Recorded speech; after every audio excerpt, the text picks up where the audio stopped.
عزیز دوستو، اللہ تعالیٰ نے قرآن مجید کے اندر یہ ارشاد فرمایا کہ قُل لَا أَسْأَلُكُمْ عَلَيْهِ أَجْرًا إِلَّا الْمَوَدَّةَ فِي الْقُرْبَى۔ محبوب آپ اپنے غلاموں سے فرما دیں کہ میں تبلیغ دین پر تم سے کوئی اجر نہیں مانگتا، إِلَّا الْمَوَدَّةَ فِي الْقُرْبَى، بس میرے قریبیوں سے محبت کرتے رہنا۔ یہ جو نبی پاک صلی اللہ تعالیٰ علیہ وسلم نے اپنی امت کو اپنی اہل بیت اور صحابہ کی محبت کا درس دیا ہے نا، یہ بھی امت کے بھلے کے لیے دیا ہے۔ میں نے جیسے کہا کہ رہنما ڈھونڈنا بڑا مشکل ہوتا ہے، اللہ کے حبیب نے فرمایا صحابی کالنجوم، میرے سارے صحابہ ستارے ہیں۔ عقائد میں تقلید نہیں ہوتی، تقلید فقہ کے معاملات میں ہوتی ہے، اعمال میں ہوتی ہے، عقائد میں ہم اللہ تعالیٰ کو امام اعظم کے کہنے پہ نہیں مانتے، ہم نبی پاک صلی اللہ علیہ وسلم کو امام اعظم کے کہنے پہ نہیں، عقائد میں تقلید نہیں ہوتی، لیکن صحابہ اور اہل بیت کا ایمان معیار ایمان ہے۔ وَإِذَا قِيلَ لَهُمْ آمِنُوا كَمَا آمَنَ النَّاسُ، رب کریم منافقوں سے فرماتا ہے اس طرح ایمان لاؤ جیسے میرے محبوب کے صحابہ ایمان لائے، اور پھر ان کی محبت کو ضروری قرار دیا گیا۔ آج نہ سینوں میں محبت تو ہوتی ہے، چلے کچھ لوگ مانتے ہیں کچھ نہیں مانتے، ورنہ محبت ہوتی ہے دلوں میں، پیسوں سے بھی پیار ہوتا ہے لوگوں کو۔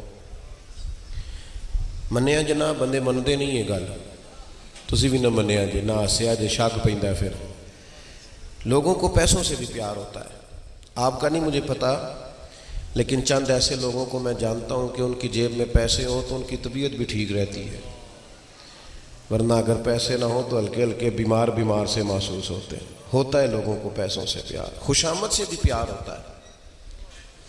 پاکستان میں اچھا وزیر کون ہوتا ہے جو اچھی خوشامد کرے؟ اور پہلے تو یہ وزیروں کو شوق ہوتا تھا، اب تو اللہ ماشاءاللہ پیروں کو بھی شوق ہے، جتنا اچھی خوشامد کرنے والا اتنا منظور نظر ہوتا ہے، قریب ہوتا ہے، وہ حقیقت سے بھی آگاہ نہیں ہونے دیتا۔ کہاں سے ڈھونڈ کے لائیں گے حضرت عمر جیسے لوگ جو فرماتے تھے تو نے میری تعریف کی ہے ذات کی، خود بھی ہلاک ہوا ہے اور مجھے بھی ہلاک کرے گا۔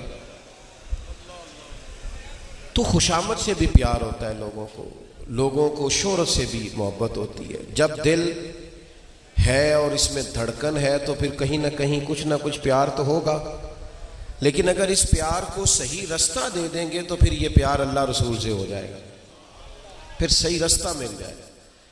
تو اللہ رسول نے ہمیں کہا ہے کہ صحابہ اور اہل بیت سے پیار کریں، اور پیار کا مطلب یہ بالکل نہیں ہے کہ آپ تھوڑا سا نعرہ لگائیں، کسی دینی محفل میں چلے جائیں، یا سالانہ کسی نے محفل رکھی ہو امام علی مقام کے نام کی تو آپ بھی تھوڑی دیر چلے جائیں، 4 تصویریں آ جائیں گی، کوئی اسٹیٹس لگ جائے گا۔ محبت تو دل میں ہوتی ہے، آپ کو اپنے دل سے پوچھنا ہے کہ امام علی مقام کے ساتھ کتنا پیار ہے، مولا علی شیر خدا کے ساتھ کتنی عقیدت ہے۔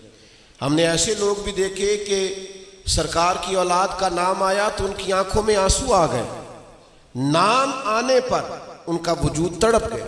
اور دیکھیے نبی پاک علیہ السلام نے بھی جب اس محبت کو بیان کیا ہے تو ذرا وارفتگی سے بیان کیا ہے۔ نوجوانوں میری طرف دیکھو یار، وارفتگی اور شوق سے حضور نے اس محبت کو بیان کیا۔ حضرت عثمان غنی رضی اللہ تعالیٰ عنہ حدیث کے راوی ہیں، فرماتے ہیں حسنین کریمین کو محبوب نے سینے سے لگایا اور پھر حضور کی آنکھوں میں آنسو آئے، اور پھر کریم اللہ کے حضور عرض کرنے لگے اے اللہ میں ان دونوں سے محبت کرتا ہوں، تو بھی ان سے محبت فرما۔ اور پھر عرض گزار ہوئے اے مالک جو ان دونوں سے محبت کرے تو ان سے بھی محبت فرما۔ تو نبی پاک علیہ السلام نے اس محبت کو وارفتگی سے بیان کیا ہے، شوق سے بیان کیا۔ ہمارے دلوں میں بھی خاص شوق ہونا چاہیے حضور کی اولاد پاک کے لیے، خاص۔ آپ مجھ سے ناراض نہ ہوئیے گا، ویسے میں نے بڑے غریب لوگوں کو جب دیکھا ہے نا امام حسین کے نام کی نیاز پکاتے، غریب تھوڑا سا 400-500 کا لنگر میں کسی بہت بڑے اہتمام کرنے والے کی نیت پر کیسے شک کر سکتا ہوں؟ سارے خلوص سے کرتے ہیں، لیکن وہ جو اپنی آمدن سے 4 روپے بچا کے 10 محرم کو نیاز پکاتا ہے نا، اور پھر جس ترتیب اور جس حسن سے وہ دعا مانگتے ہیں کسی کو بلا کے، محسوس ہوتا ہے کہ اللہ تعالیٰ نے رگ رگ میں محبوب کی اولاد کی محبت پیدا کر دی۔ اور یہ ہم نے دیہاتوں میں دیکھا، سادے لوگوں میں دیکھا۔ جب لوگ امیر ہو جاتے ہیں پھر تو انہیں دلیلیں بھی نہیں نہ ملتی نیاز پکانے کی، پھر تو مسئلہ دوسری طرف نکل جاتا ہے، دلائل ہی نہیں ملتے اس وقت الا ماشاءاللہ۔ تو وارفتگی ہو حضور کی اولاد پاک سے، پیار ہو۔ اور دوسری بات یہ ہے کہ نبی پاک علیہ السلام نے انہیں ہمارے لیے نمونہ عمل قرار دیا ہے۔ فرمایا قرآن مجید کو اور میری اولاد کو تھام کے رکھو گے تو گمراہی نہیں آئے گی۔ ہم میں سے زیادہ تر لوگ ذہنی تناؤ کا، ڈپریشن کا، انزائٹی کا شکار وہ ہوتے ہیں جو گھر کے مسائل سے پریشان ہوتے ہیں۔ بندہ بڑا باصلاحیت بھی ہو، معاملہ فہم بھی ہو، لیکن اپنے گھر میں پریشان ہونا کسی وجہ سے، باہر کچھ نہیں کر سکتا۔ وہ بزرگ تھے، انہوں نے لکھا ہے کہ کوئی شخص گھر میں ناراض ہو کے آئے نا، استاد ہو کوئی، تو گھر میں کسی وجہ سے ناراضگی کر کے آئے تو اسے کلاس نہیں پڑھانی چاہیے۔ گھر میں لڑ کے آ جائے استاد جی تو کلاس میں نہ بیٹھیں، ایسا نہ ہو غصہ کسی کا ہو نکل کسی اور پہ جائے۔ جانے کس عمر میں جائے گی یہ عادت میری، روٹھنا اس سے تو اوروں سے الجھتے پھرنا۔ تو کبھی کبھی انسان ڈسٹرب ہوتا ہے جب گھر کے مسائل سے ڈسٹرب ہوتا ہے۔ میرا خیال ہے میرے بھائی، میں نے پہلے بھی تھوڑی تقریری کرنی تھی اور آپ بیٹھ نہیں رہے تو مجھے لگ رہا ہے اور کم کرنی پڑے گی۔ اللہ آپ کو سلامت رکھے، آپ بیٹھ جائیں، مہربانی فرمائے۔ ایک دوست کھڑا ہوتا ہے تو دوسرے سمجھتے ہیں کہ شاید یہ کھڑا ہونا کوئی ثواب کا کام ہے، وہ بھی کھڑے، جلدی سے بیٹھ جائیں۔ ایک دوسرے کو نہ بٹھائیں جی، خود بیٹھیں، کوئی کسی کو نہ بٹھائے، فٹافٹ بیٹھ جائیں۔ آپ کے پیچھے کتنے لوگ پریشان ہوئے۔ دو ایک باتیں کر کے میں اجازت چاہوں گا، آپ غور فرمائیے۔ گھر کے اندر اگر لوگ سکون چاہتے ہیں، اطمینان چاہتے ہیں، تو اپنا گھر ان بنیادوں پر استوار کریں جو بنیادیں نبی کریم نے عطا فرمائی۔ سب سے پہلی بات یہ ہے کہ حضور نے اپنی اولاد کے لیے ڈھیر سارے وسائل جمع نہیں کیے۔ سمجھ لیں بات اچھے طریقے سے۔ یہ جو مہینہ مہینہ گھر میں چولہا نہیں نہ جلتا تھا، فقیری تھی، اس پر حضور کی اولاد مجبور نہیں ہے۔ نبی کریم نے تو فرمایا کہ میرے رب نے مجھے اختیار دیا ہے، میں چاہوں تو احد پہاڑ سونے کا بن جائے، میرے ساتھ چلا کرے۔ لیکن نبی کریم نے اللہ کے حضور دعا مانگی اپنے لیے اور اپنی اولاد کے لیے۔ شاید یہ دعا کوئی مولوی پیر بھی نہ مانگتا ہو الا ماشاءاللہ، لیکن ترمذی میں موجود ہے۔ نبی کریم علیہ السلام نے دعا مانگی اللہ سے، کہا اے اللہ ایک وقت روٹی دینا اور ایک وقت فاقہ دینا۔ نیرا میٹھا کھانا ہی سنت نہیں، فاقہ کرنا بھی سنت ہے۔ ایک وقت روٹی دینا اور ایک وقت، یہ فاقہ بھی حضور نے اللہ سے مانگا ہے، یہ پسند ہے نبی پاک۔ اور حضور عرض کرتے ہیں مالک جب تو مجھے روٹی دے تو میں تیرا شکر ادا کروں، اور جب تو مجھے فاقہ دے تو میں تیری بارگاہ میں التجا کروں۔ یہ فاقے حضور نے مانگے ہیں اپنی اولاد، اللہ سے طلب کیا۔ سادہ طرز زندگی، کون ہے اتنے بڑے مجمع میں جو یہ کہے کہ میری بیٹی سسرال میں اتنا کام کرتی ہے کہ ہاتھوں پہ چھالے پڑ جاتے ہیں؟ کہے؟ غریبی کا رونا تو ہر دوسرا آدمی رو رہا ہے نا، پر کسی کی بیٹی اتنا کام کرتی ہو کہ چھالے پڑ جائیں۔ لیکن کائنات کی سب سے شانوں والی بیٹی کے ہاتھوں پہ تو چھالے ہوتے۔ اللہ کرے آپ کو سمجھ آئے میری بات کی۔ اور پھر جا کے عرض کیا یا رسول اللہ ایک غلام مل جائے، پڑھیے بخاری مسلم۔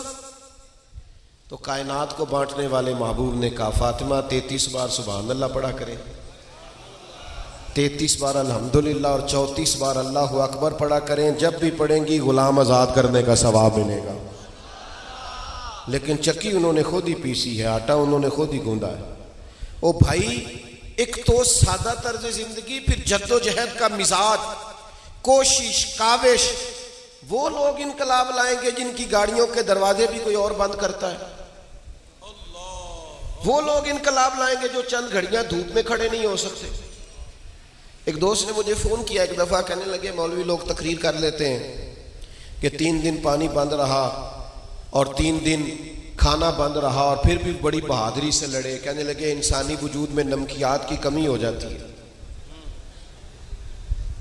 روزہ رکھا ہوتا ہے تو عصر کے وقت بہت سارے لوگ ہیں جن کے لیے چلنا مشکل ہو جاتا ہے، اور 3 دن 3 راتیں بغیر کھائے پیے کیسے ممکن ہے؟ تو میں نے ان سے کہا کہ آپ کی بات درست ہے، پر اگر کسی کو بچپن سے عادت ہو،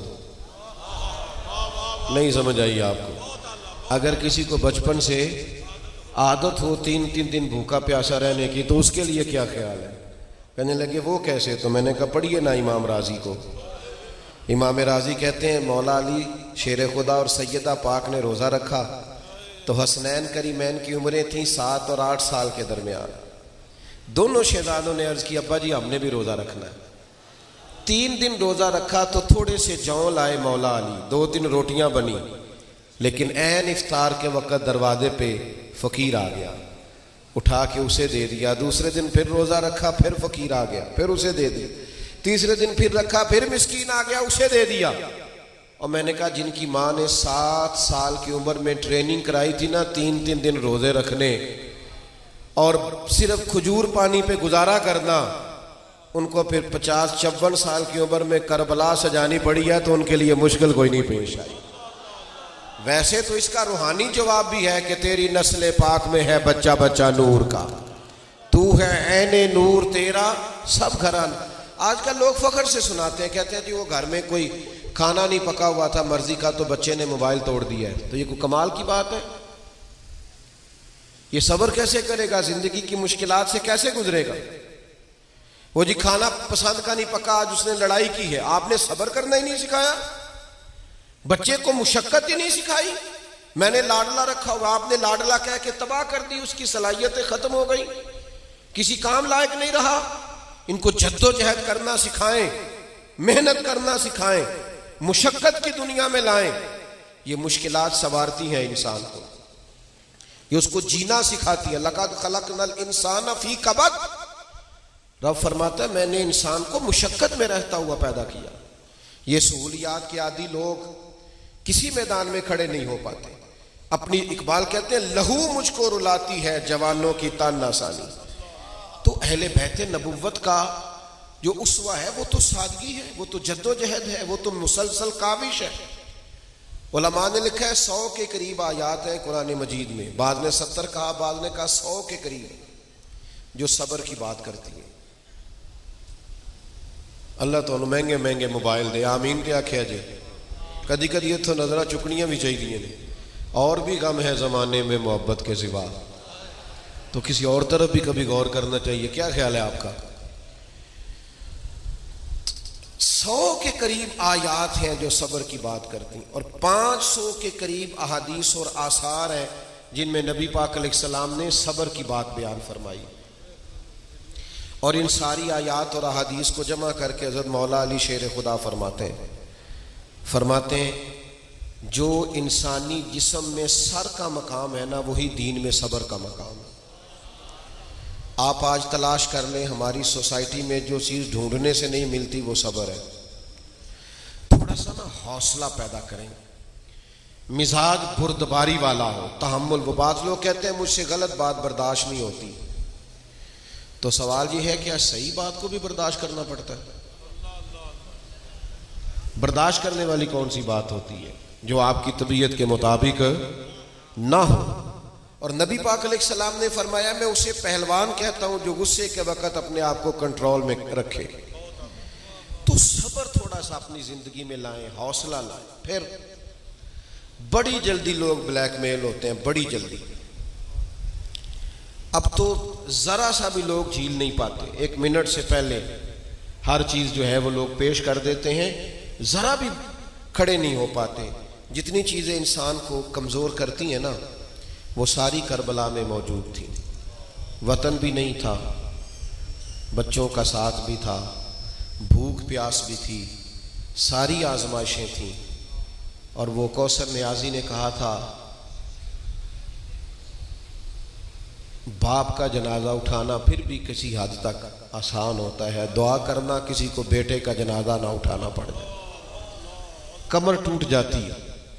لیکن امام علی مقام نے شہزادوں کے جنازے اٹھائے، میتیں اٹھائیں، اس کے باوجود بھی جب میدان میں کھڑے ہیں تو پورا ڈٹ کے کھڑے ہیں۔ تو اتنی جلدی کمزور پڑ جانا، حق کا ساتھ چھوڑ دینا، کس کو نہیں پتا۔ تو میں جلسے سے واپس آ رہا تھا ایک رات، تو ہمارے ایک دوست ہیں، تو ایک ایم این اے صاحب کے بڑے خاص دوست ہیں اور بڑی ان کی وہ کمپین کرتے ہیں، تو سڑک پہ کھڑے تھے، میں نے ان کو آواز دی، میں نے کہا صاحب آپ نے بیج بھی لگا رکھا ہے اور آپ کا لیڈر تقریر کر رہا ہے، سنیں تو صحیح جا کے۔ کہنے لگے تانوں بھی پتہ ہے تو مینوں بھی پتہ ہے، جھوٹ پہ ماردا ہے سارے۔ تو میں نے کہا چلیں اگر آپ کو سارا ہی پتہ ہے تو پھر خدا کے لیے آپ رستہ ہی بدل جائیں۔ پتہ ہے فلاں جھوٹا ہے، بد کردار ہے، کیا مانا ہے پھر اتنا دھوکہ اپنے آپ کے ساتھ، اتنا دھوکہ قوم کے ساتھ، سب پتہ ہوتا ہے۔ فلانا سیاسی بیان دے رہا ہے، پھر بھی کارکن بنتے ہو، اپنے دروازوں کے سامنے سیاسی دفتر کھولتے ہو، میں نے فلانے کی حمایت کر دی اور میں نے فلاں کی مخالفت کر دی، اور پھر آپ 10 محرم کو آ کے حسینی بھی بن جاتے ہو۔ ایسے تھوڑی چلے گا، یہی تو مزاج میں فرق ہے۔ جو حسینی مزاج لوگ ہوتے ہیں وہ ہوا کسی طرف کی بھی ہو وہ اس طرف نظر آتے ہیں جس طرف حق نظر آتا ہے، وہ اس مزاج کے نہیں ہوتے کہ آج کل ہوا کدھر کی چل رہی ہے، وہ کردار کی بات کرتے ہیں۔ پھر دوسری گزارش آپ کی خدمت میں یہ بھی کرنی ہے، اہل بیت سے سیکھیے۔ مسلمان کا شیوا یہ ہے کہ وہ محنت کرتا ہے اور نتیجہ اپنے رب پہ چھوڑ دیتا ہے۔ جو نتیجے مانگتے ہیں وہ عابد نہیں ہوتے، تاجر ہوتے ہیں۔ میں نے اتنی نیکیاں کر لیں، اتنی خدمت کر لی، اب مجھے یہ نتیجہ ملنا چاہیے، نتیجہ نہیں مانگے، نتیجہ اللہ پہ چھوڑ دیں۔ ہمارے علماء نے زندگیاں لگا دی، مشائخ نے ڈیوٹی کی، اپنے اپنے وقت میں اپنی اپنی ڈیوٹی دے کے رخصت ہوئے، نتائج کا مطالبہ نہیں۔ امام حسین رضی اللہ تعالیٰ عنہ اپنے خاندان سمیت شہید ہو گئے تھے کربلا میں، تو کیا اگلی صبح پھر یزید کا تختہ الٹ گیا تھا؟ وہ تو 3.5 سال 4 سال 4.5 سال بعض نے لکھا حکومت کر گیا۔ اتنی قربانی کے باوجود بھی وہ اگلے ایک لمبا عرصہ اس نے حکومت کی، سمجھے بات کو۔ لیکن لطف کی بات یہ ہے کہ جو اس کے حمایتی بھی ہیں نا، وہ بھی ڈر ڈر کے نام لیتے ہیں۔ امام حسین نے بظاہر حکومت ایک دن بھی نہیں کی، لیکن اس طرح حق کے لیے کھڑے ہوئے ہیں کہ قیامت تک دلوں پہ حکومت حسین ابن علی کی۔ اپنے اندر یہ ذوق پیدا کریں، کوئی ضروری نہیں ہے دنیا آپ کے ساتھ چلے، آپ حق بات تو کہیں۔ میں اکیلا ہی چلا تھا جانب منزل، مگر پھر لوگ آتے ہی گئے، پھر کارواں بنتا گیا۔ تو آپ ہمت تو کریں، جدوجہد تو کریں۔ اور پھر اہل بیت نبوت کی زندگیوں سے جو بہت زیادہ سیکھنے کی بات ہے اور سمجھنے کی بات اور غور کرنے کی بات ہے، جتنی کتابیں آپ پڑھیں گے نا سیدہ پاک کی سیرت پر، مولا علی کی سیرت پر، حسنین کریمین کے حالات پڑھا، آپ حیران ہوں گے کہ ہر مصنف نے لکھا ہے مہینہ مہینہ چولہا نہیں جلتا تھا، لیکن جس نے بھی یہ لکھا ہے نا گھر میں مہینہ مہینہ چولہا نہیں جلا، اسی نے 2 صفحے چھوڑ کے لکھا ہے جو دروازے پہ آیا ہے اسے جھولی بھر کے عطا فرمایا۔ یہ جو سخاوت ہے نا، دوسروں کو ترجیح دینا، آج تو مزاج ہی نہیں ہے سخاوت کا۔ آج تو آپ کو میرا مطلب ہے کہیں کیمرے کے آگے پیسے پھینکنے پڑیں تو پھر نکلتے ہیں جیبوں سے، لیکن ویسے اگر کہیں کسی جگہ امداد کا معاملہ ہو، ناراض ہو گیا ہو جو یار میرا دل کر دے، ہو کہ آنکھوں کو نہیں یہ نہیں کرنا، اس طرح کے ناراض ہو جاؤ کہ بدل جاؤ پھر کہ آئندہ نہیں کریں گے۔ وہ خدا کے بندو، اور بھی کئی طریقے ہیں، ان کو استعمال کیا جا سکتا ہے، لیکن آپ استحصال تو نہیں کریں نا۔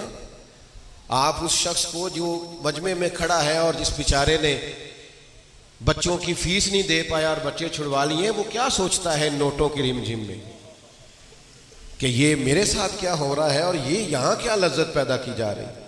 کچھ چیزیں سمجھنے لائق، غور کرنے کے لائق۔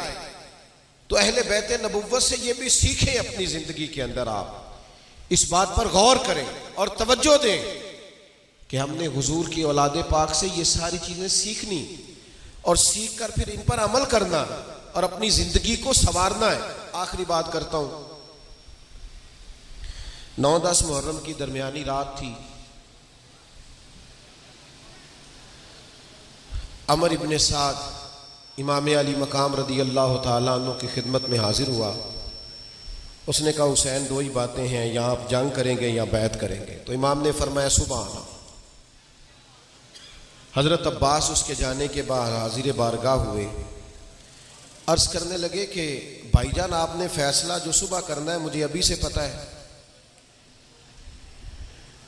تو یہ یزیدی فکر کے لوگ ہیں، یہ سوچیں گے پتہ نہیں حسین نے کوئی سوچنے کا وقت مانگا ہے تو ابھی بتا دیتے ہم نے بیعت نہیں کرنی۔ تو نوجوانوں غور کرنا، امام فرمانے لگے آپ کا کیا خیال ہے؟ میں نے سوچنے کے لیے ٹائم مانگا ہے۔ کہا پھر کس لیے مانگا ہے؟ تو فرمانے لگے عباس آپ کو پتہ ہے نا مجھے سجدوں سے بڑا پیار ہے۔ کس چیز سے پیار ہے؟ بولیے گا۔ سجدوں سے بڑا پیار ہے۔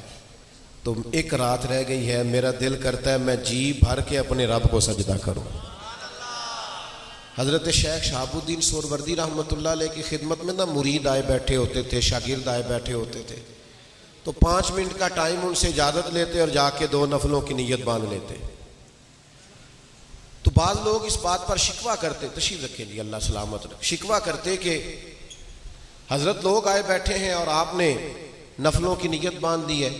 تو شیخ فرماتے میں اللہ رسول سے کچھ لوں گا تو تمہیں دوں گا نا، مجھے یہ سجدہ یہ مصلی بڑا کچھ عطا کرتا ہے، پھر بھی میں آگے دیتا ہوں۔ تو حضور کی اولاد پاک سے سیکھیں، اپنے روزمرہ کے معاملات میں ان چیزوں کو لائیں، اللہ تعالی ہمیں سمجھ عطا کرے۔ ایک میری گزارش سن لیں، سنیں جی پیارے بھائی، ہم بالکل شخصیات کے قائل نہیں، نظریات کے قائل ہیں۔ لوگ آتے جاتے رہتے ہیں، محفلیں سرکار کے نام کی ہیں، ابھی پہلے بھی کچھ لوگ چلے گئے، میں نے بھی جانا ہے، لیکن آپ ان مجالس کو اللہ رسول کی رضا کے لیے رکھیں، سب تشریف رکھیں، محفل آپ کی جاری۔ آخر دعوانا